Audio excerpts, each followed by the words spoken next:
I now invite Ms. Maryam Bukar, United Nations Global Advocate for Peace and Youth Leader, whose work bridges art, activism, championing women's rights, youth empowerment, and peace building, to recite a poem.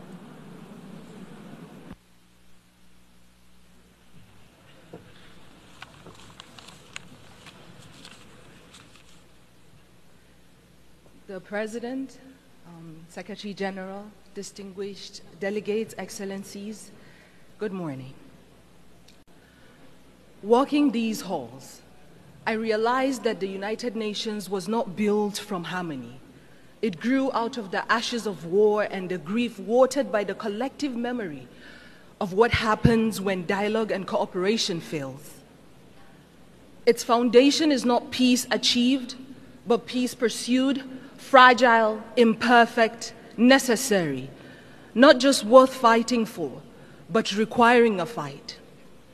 And today, 80 years on, we gather to honor what has been achieved. Nations rebuilt, walls of division lowered, millions lifted by the shared will. But these are victories worth remembering, but the story is unfinished. The cracks in the foundation calls us to repair, to act, not to retreat.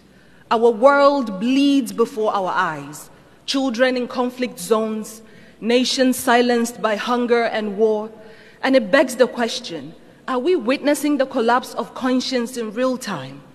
Because behind every pact, there are people. Behind every statistic, there is a story. And behind every commitment that we sign, there are lives depending on whether we honor our words or not.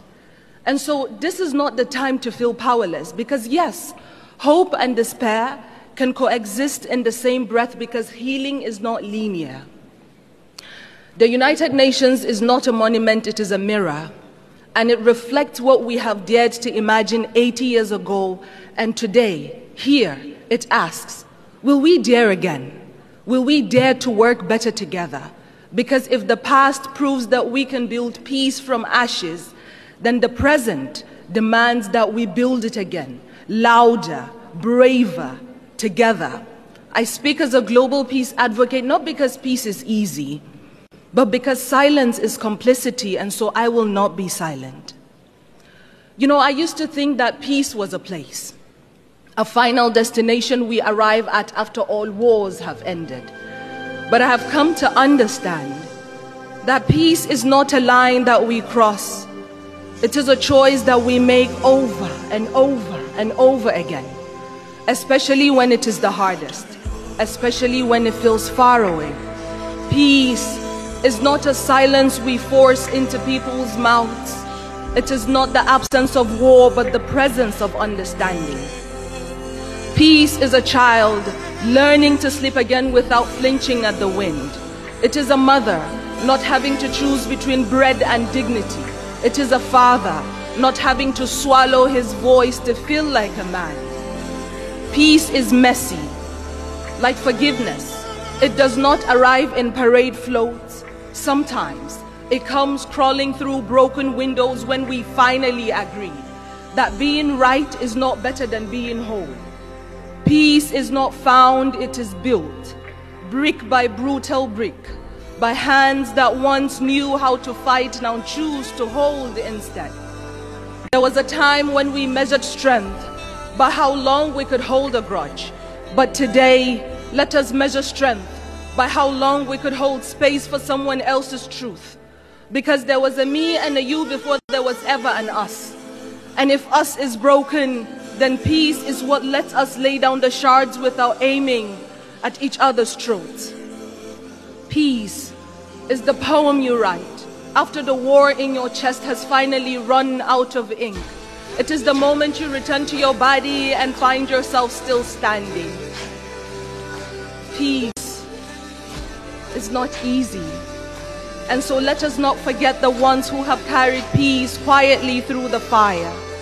The women whose hands mend what war has torn, who rebuild homes from memory, raise children between checkpoints, hold their families like nation, because peace has always known the name of a woman. carried through the way that she chooses courage over collapse again and again.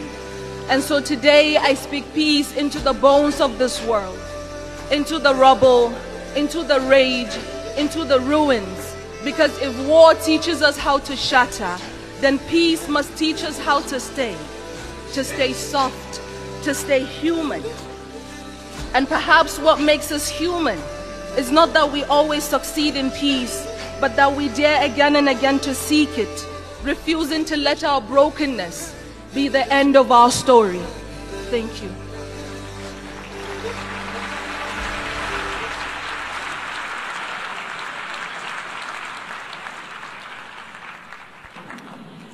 I thank Ms. Bukar, and as we conclude and after listening to this beautiful poem, let me emphasize again, peace is only a word and better together is only a slogan until we embrace it.